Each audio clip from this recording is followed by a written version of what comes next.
بسم الله الرحمن الرحيم والصلاة والسلام على أشرف المرسلين. ازيكم يا أحلى متابعين في العالم؟ النهاردة هنعمل مع بعض فن تقطيع الفراخ. انت يا حبيبة قلب انت وهي، هقولك على حاجة تعمليها. احنا داخلين على أيام مفترجة، كل سنة وانتم طيبين.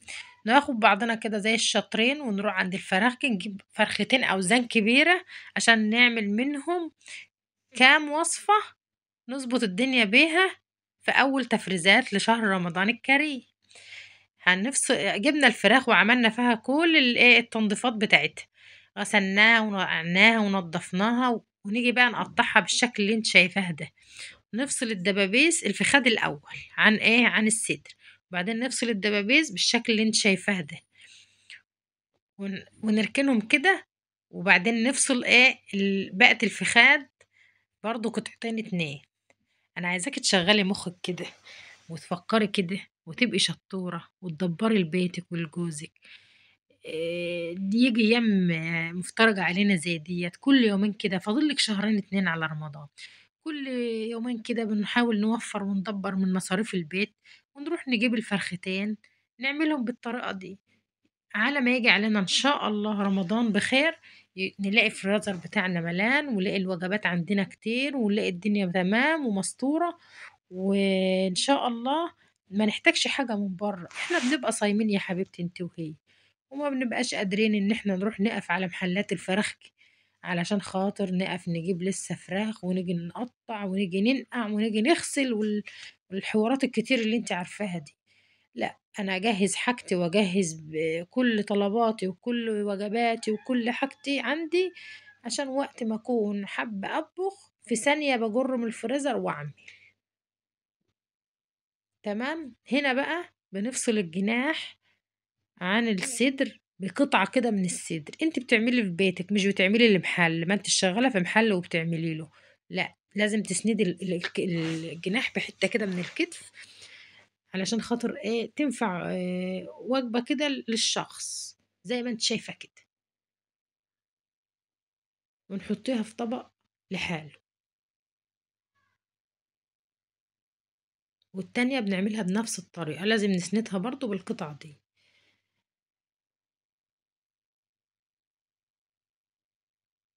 بنيجي بقى واحنا صايمين ما احناش قادرين، نروح جارين من الفريزر على طول وعاملين، او محتارين ومش عارفين نعمل ايه، بنفتح الفريزر نقف في قلبه كده، نبص على الحاجة اللي موجودة تجيلنا الفكرة على طول. نفصل الرقب عن الصدر.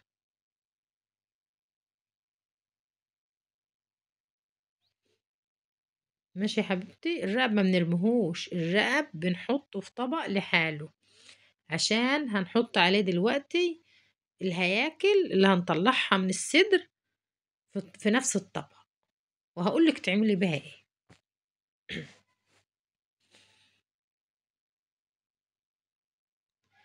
سكينة حامية بقى عشان تعرفي تشتغلي بيها، وتجيبيها تبدأي بيها كده واحدة واحدة، هتلاقي في ثواني خلصتيها، تاخدش منك وقت خالص. عادي لو طلع معاكي قطع من الصدر في الهيكل، انت مش هترميه، انت هتستعمليه برضو في وصف.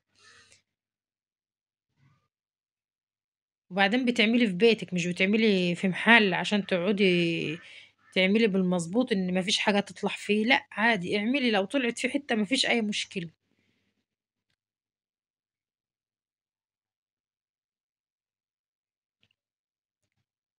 تفصليه بالشكل ده وتحطيه في طبق لحاله مع الرقة، علشان خاطر بيجي يوم علينا احنا محتارين ومش عارفين نعمل ايه، والوصفة دي مثلا محتاجة شوية شرب، وانا ما عنديش شرب، اعمل ايه؟ اه، هقول لنفسي في عندي طبق هياكل في الفريزر، على السريع طول الطبق واعمل به الشوربة اللي انا محتاجاها. بصي، شغلي دماغك، ما تقفيش على حاجة. بدل ما اروح اجيب مكعبين دجاج، لا، اعمل شوربة بالهياكل.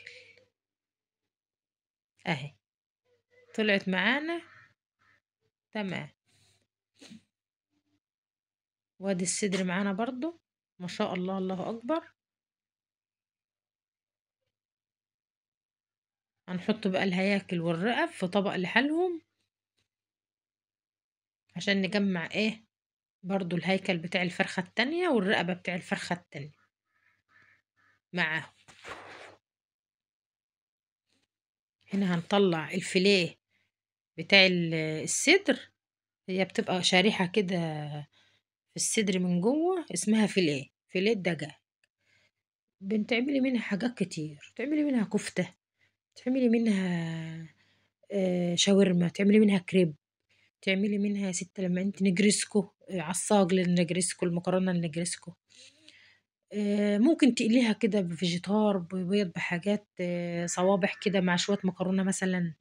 شغلي مخك يا حبيبتي وانت تعملي حاجات كتير قوي. وادي القطعة التانية.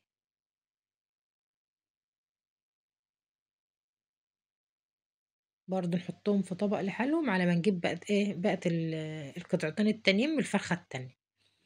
هيعملوا معانا حوالي نص كيلو يا بنات، والله بينفع. هنا هنفصل الجلد عن الصدر علشان نشتغل مع بعض الصدر بتاعنا. والجلد ده اوعي ترميه، لا حطيه مع الهياكل، يعمل لك احلى شوربه، شوربه دسمه وجميل.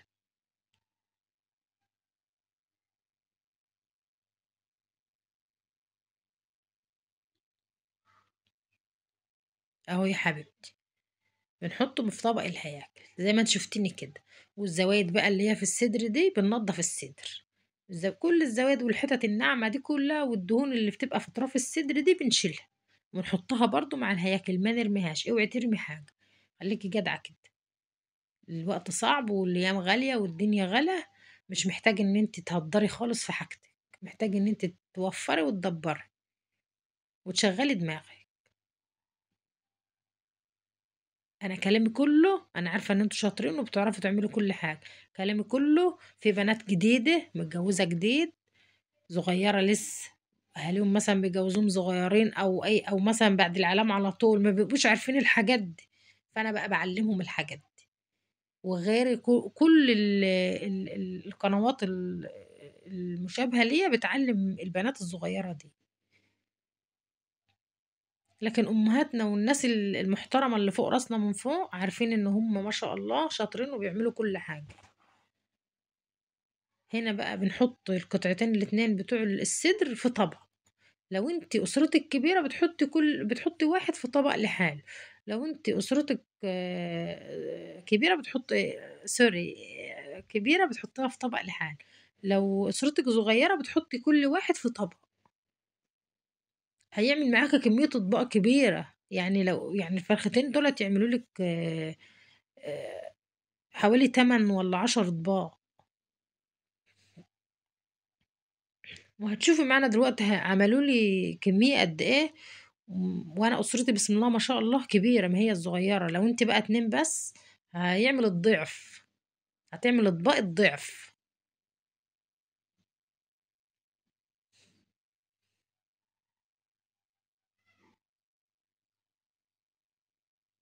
ما تنسيش تشتركي معايا في القناة يا حبيبتي، وتحطي لي اللايك، وتفعلي زر الجرس عشان يوصلك مني كل جديد. والله يا بنات يسعدني ويشرفني اشتراككم معايا في القناة عشان تعلى وعشان أفيدكم واستفيد. هنا عملنا 6 أطباق من الفرختين الاتنين، 6 وجبات يا حبيبتي.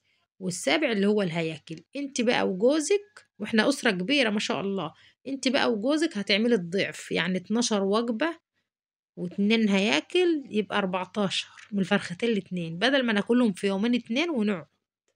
لا، نعمل بهم وجبات كتير وكل يوم عايز، كل يوم عايز حاجة جديدة.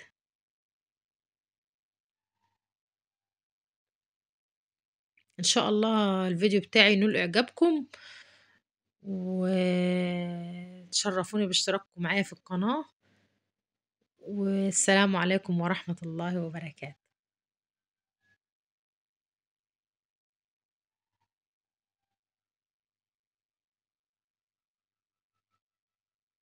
نسيت اقول لكم هنا الصدر كل اتنين في طبق، مش كل واحد في طبق. لو انت برضك اسرة كبيرة وعايزة تحط كل واحد في طبق هينفعك برضه.